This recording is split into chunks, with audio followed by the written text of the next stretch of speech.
ओम शांति। मैं दादी प्रकाश मणि के साथ के अनुभव आपके सामने रखना चाहता हूँ। विश्व के अंदर व्यक्तियों के जो नाम होते हैं, हमारे नाम होते हैं, कई बार उसके नाम के अनुरूप गुण होते हैं, कई बार नहीं होते हैं। परंतु मैंने अपने जीवन में एक ऐसे व्यक्ति को देखा जिसका नाम इतना सार्थक हुआ कि हजारों लाखों करोड़ों भाई बहनों का प्रेरणा स्रोत बना। हमने युगों से प्रार्थना की, तमसो मां ज्योतिर्गमय, हे भगवान हमें तुम अज्ञान के अंधकार से निकालकर ज्ञान के प्रकाश की ओर ले चलो। परंतु वह प्रकाश गगन कुसुम बन गया, किसी को उसका आभास तक भी नहीं हुआ, और जिन किनों को भी हुआ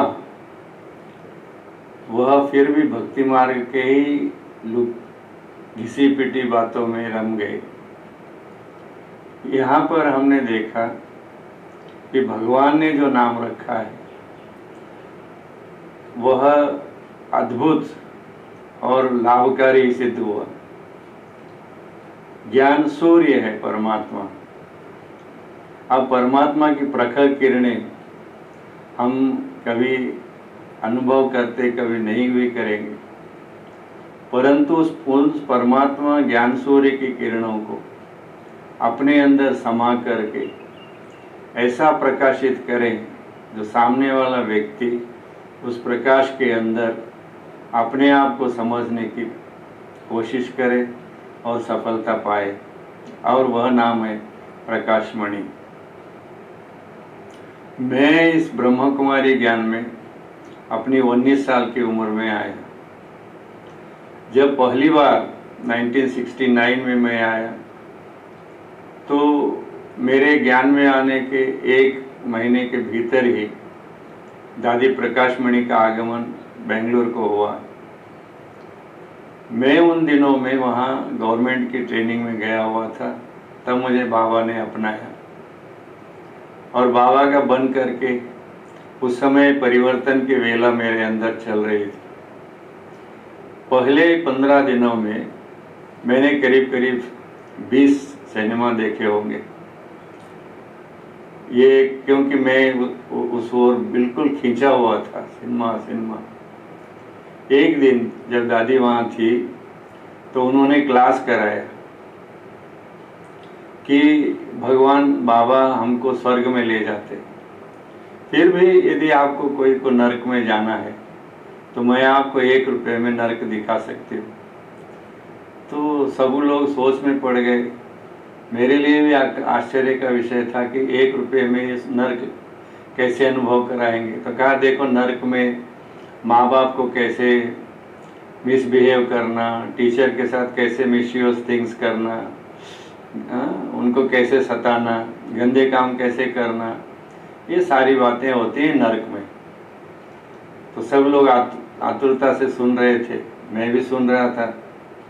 तो दादी ने कहा नरक ये है सिनेमा, इसको कहते हैं सिन की माँ, पाप की माँ।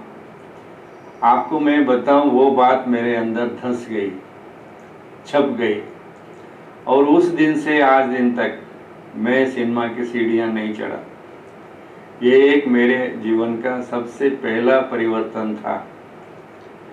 उसके बाद बाबा ने मेरे अंदर खान पान का परिवर्तन लाया।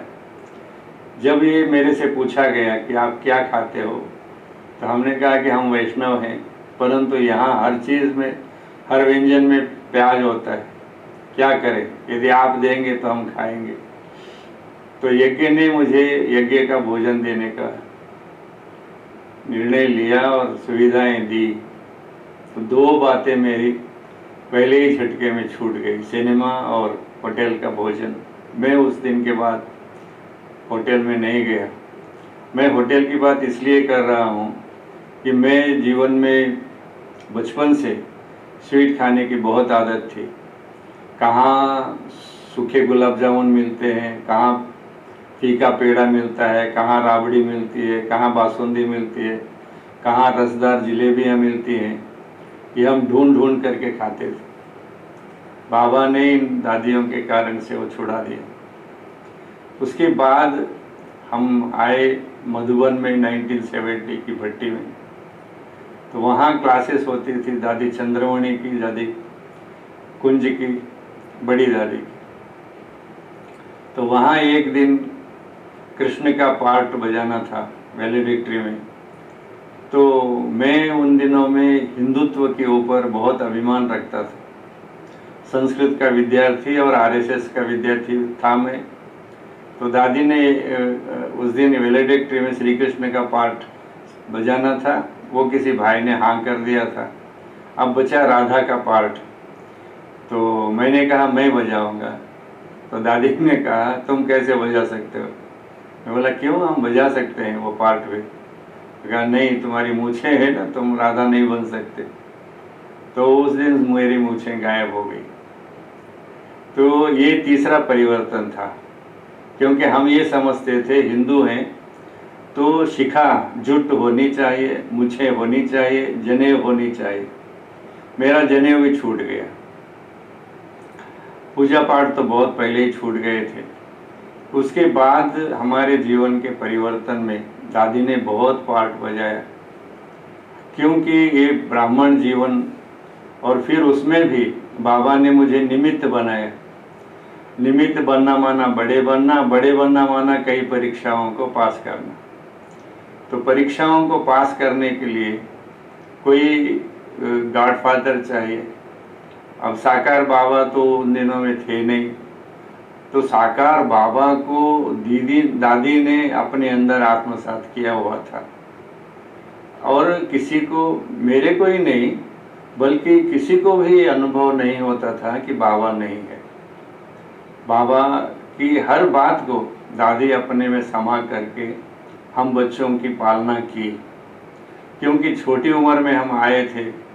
कई तूफान झेलते हैं, उसमें कुमार लोग होते हैं, तो कुमारों का जीवन ऐसे दुधारी तलवार के ऊपर जैसे होता है।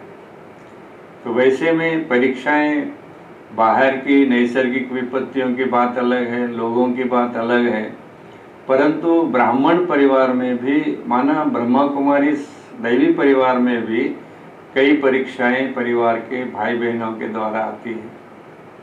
तो उन परीक्षाओं को पास करना कोई साधारण बात नहीं है, मैंने अनुभव किया। क्योंकि बाहर वाले बोलते हैं जी बोलने दो, अंदर वाले भी बोलते हैं, ये भावना रहती है। परंतु उन परीक्षाओं से भी पार कराने में बड़ी दादी का बहुत बड़ा पार्ट रहा मेरे साथ। और लोग ऐसे भी सब ऐसा कहते थे ये कुमारों की दादी है इसलिए कुमारिका है, और सच में भी हम कुमारों को आगे रखने का पार्ट दादी ने बखूबी बजाया। क्योंकि हम यज्ञ में 4 ही भाई थे, मैं और हुबली के बसवराज भाई, इंदौर के ओम प्रकाश भाई, भोपाल के महेंद्र भाई, जो एडमिनिस्ट्रेशन में थे, जिन्होंने केंद्र खोले और कई एक बहनों को दिव्य जन्म दिया, उनकी पालना में लगे हुए थे। और ब्रह्मा कुमारी में सब बहनें ही बहनें होती हैं, ये बात पूरी अच्छी है। और भाई लोग कोई आगे आते हैं तो कई ऐसी प्रक्रियाएं होती हैं जो उन्हें आगे नहीं जाने देती है, पर दादी बराबर हम भाइयों का जो निमित्त हैं एडमिनिस्ट्रेशन में, उनकी बातें सुनती, समझती, उन्हें बहुत अच्छा मार्गदर्शन देती थी। और फिर उनके अंदर जो विशेषताएं हैं वो दादी समझ जाती थी और उस दिशा में उनको मार्गदर्शन करती थी। तो वैसे ही एक बार किसी बहन ने कोई गलत बात बोल दी और वह दादी सुन करके मुझे बुलाया और पूछा, और फिर अब उसको स्वीकार न करें ये हो नहीं सकता था दादी के सामने। तो हमने स्वीकार किया तो दादी हंसने लगी, कहा ठीक है चलो बोलते हैं, तुम पीछे मत हटो, आगे बढ़ो। तो हमारे केंद्र भी ज़्यादा नहीं थे। मैं उत्तर कर्नाटक के उत्तर भाग में हूँ। यह कलरठी ज़मीन है। यहाँ ज्ञान देना, ज्ञान के अनुरूप भाइयों को आगे, बहनों को आगे बढ़ाना थोड़ा मुश्किल लगा हम लोगों को, परंतु दादी के सहयोग से ये संभव हो सका। और फिर मैं जो आज हूँ ब्राह्मण जीवन में, यदि मैं कहूँ कि मैं दादी न होती तो शायद ब्राह्मण नहीं होता या ब्रह्मा कुमार नहीं होता, क्योंकि ऐसी परीक्षाएं मेरे सामने इस ब्राह्मण जीवन में आई। और दादी हमारी छोटी बात को भी बहुत बड़ा कर देती थी, महिमा करती थी। जैसे जबकि हम दादी चंद्रमणि ने शरीर त्याग किया तो हम मधुबन गए थे और कार में गए थे। तो जब दादी चंद्रमणि जी का अंतिम संस्कार करके हम वापस आए तो दादी ने पीछे से कहा, प्रेम आप भी आ गए? तो कहा, वो माना दादी को बहुत बड़ी बात लगी कि ये वहाँ से आया है। करीब हम मधुबन से 1300 किलोमीटर दूरी पर हैं, इतनी दूर से ये आ गए, टाइम पर आ गए। और एक दिन हम जब दादी मीटिंग हॉल से निकल रहे थे तो दादी ने पीछे से कंधे पर हाथ रखा और बोला कि प्रेम अच्छी क्लास कराते हो। मैंने कहा, दादी कब मेरी क्लास सुनी? और तभी डॉक्टर सविता बहन ने कहा कि कल आप जो क्लास कराए ना मधुबन में, वो क्लास दादी टीवी पर सुन रही थी। तो आप सोचिए, एक हम जैसे छोटे भाई को यज्ञ की दादी कहे कि तुम अच्छा क्लास कराते हो, तो उस समय उसके अंदर क्या फीलिंग आई होगी, क्या उसको अपने ऊपर ही अभिमान हुआ होगा ऐसा। और फिर जब निमित्त की बात आती है, हम जब पहली बार गुलबर्गा में आदर्श नगर का केंद्र बनाने की बात निकली तो मैंने दादी को मैप दिखाया। तो दादी को कहा, ये दादी बिल्डिंग बनने की है और इसका फाउंडेशन रखने के लिए आप किसी दादी को भेजिए। तो दादी ने कहा, मैं गुलजार को भेजती हूँ, और बात भी हो गई। और फिर मैंने दादी को मैप दिखाया तो वो कहा कि कितना बड़ा हॉल होता है। मैंने कहा, मेडिटेशन हॉल उतना। अच्छा, तो दादी गुलजार आएगी। तो दादी गुलजार का प्रोग्राम भी बना, परंतु किन्हीं ऑपरेशन के कारण से दादी नहीं आई। तो हृदय पुष्प दादी को दादी ने भेजा और कार्यक्रम पूरा हुआ और बहुत अच्छा भवन बना। उसके बाद कुछ एक कारणों से यहाँ पर हम कहते हैं, ये मैंने जैसे कहा अभी कलरठी ज़मीन है, बंजर ज़मीन है, वर्षा ऋतु के पानी में यहाँ फसल होती है, कोई नदी आसपास नहीं है इस कारण से। परंतु फिर भी उस दिन बाबा कह रहे थे, बच्चे किसी केंद्र में 10-12 ही निकलते हैं तो कोई छोटी बात नहीं है। ऐसे ही यहाँ भी भाई बहने थोड़े ही होंगे, परंतु यज्ञ के सहयोगी हैं। और दादी हम बच्चों को बहुत प्यार से पालना देती रही। एक बार 1983 कॉन्फ्रेंस हो रही थी, मैं उन दिनों दादी जानकी से जुड़ा गया था। दादी जानकी हमको टोटके भेजती थी। वो टोटके थोड़ा अस्पष्ट होते थे तो मैं फिर से हिंदी टाइपराइटर लेकर के उनको रीटाइप करके साइक्लोस्टाइल करके आसपास के केंद्रों को भेजता था। तो मशीन हम टाइपराइटिंग मशीन हम मधुबन ले आए थे कॉन्फ्रेंस के कारण से। तो दादी ने कहा, ये मशीन इधर ही रहेगी। तो ठीक है, राजू भाई भी बोला ये नई मशीन ले लेते। तो ठीक है, हम गुलबर्गा से पहली टाइपराइटिंग मशीन मधुबन में भेजी और मधुबन में उसका उद्घाटन दादी ने स्वयं किया टाइप कर करके। तो ये हमारा क्या टाइप मशीन की बात नहीं है, परंतु उसको स्वीकार करना और इस तरह स्वीकार करना कि जिससे कि देने वाले को बहुत खुशी हो, अतीन्द्रिय सुख का अनुभव हो। ऐसा एक बार कोई समस्या आई तो उस समय मेरा सेहत बिल्कुल बिगड़ गया था। सारी बातें दादी के सामने गई। दादी ने मुझे बुलाया और कहा कि प्रेम, मैं हूँ ना। तो ये मैं हूँ ना शब्द बाबा से सुना था और दादी ने जब कहा तो लगा कि दादी है ना मेरे साथ, कोई भी कितनी परीक्षा हमारी लेंगे क्योंकि यहाँ एडमिनिस्ट्रेशन में ये दिक्कतें आती हैं, परंतु एक साथी, एक सहयोगी, एक अप्रिशिएटर हमारे साथ होता है तो हमारा जीवन सुलभ हो जाता है और हमारा कार्य करने का हौसला हर आए दिन नए ढंग से बढ़ता जाता है। तो ऐसे दादी एक वो आत्मा थी जिनको खबर थी कि यहाँ आत्माएं तमोगुणी हैं, इनको किसी भी हालत में सतोगुणी बनाना है। उसके लिए वो हर संभव सहयोग देती रही है और हर भाई ये अनुभव कर, बहनें तो करती ही हैं कि ये हमारी दादी है, परंतु भाई ये जो भी हैं इन लोगों के भी यही अनुभव होते हैं कि दादी हमारे संग है, साथी है और हमारी उन्नति देख करके दादी को खुशी होती है।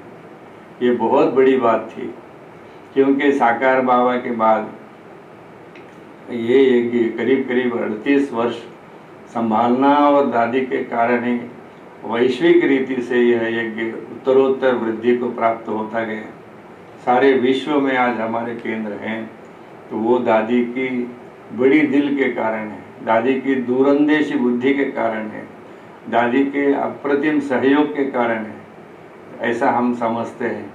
तो हम जो भी गुलबर्गा के भाई बहनें हैं उन्हें आज उनकी इस निमित्त बहुत दिल से आभार प्रकट करते हैं कि हमारी दादी नहीं है, नहीं अभी भी है। हाँ, दादी कुमारिका के बाद दादी जानकी ने भी बहुत अच्छा सहयोग दिया और हमको बेहद ये खुशी है कि दादी शरीर त्याग करने के एक पहले हमारा जो नया वेंचर, नई योजना ये बनी अमृत सरोवर रिट्रीट सेंटर की, उसका उद्घाटन किया तो हमारी खुशी में चार चांद लग गए।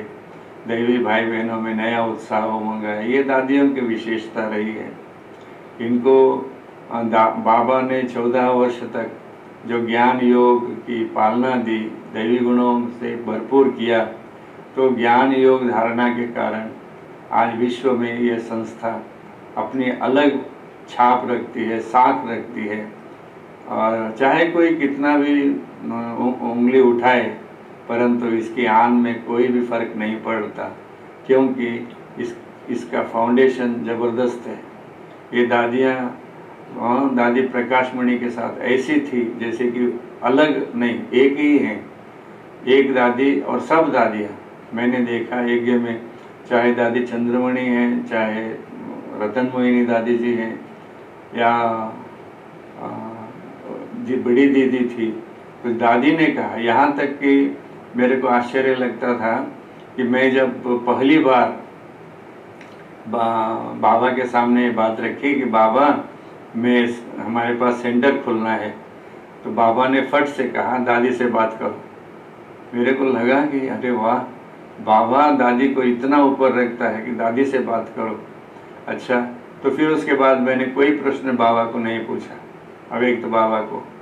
उसके बाद एक बार मैं 1987 में जॉब छोड़ा तो बाबा के सामने मैंने कहा, बाबा मैंने नौकरी छोड़ दी है। तो बाबा ने कहा कि कुछ दिन और कर लेते। तो मैंने झट कहा कि बाबा दादी को पूछ के छोड़ा है। हाँ, दादी को पूछ के छोड़ा है तो ठीक है। तो ये एक साम्यता बहुत वंडरफुल मेरे को देखने में आई कि दादी ने कहा है तो बाबा भी उसको हाँ करता है। ऐसा चरित्र किसी का हो, यह विश्व सृष्टि में अद्भुत और अति विरल है। तो ऐसी हमारी दादी थी। आज उस दादी को हमारा नमन है। ओम शांति।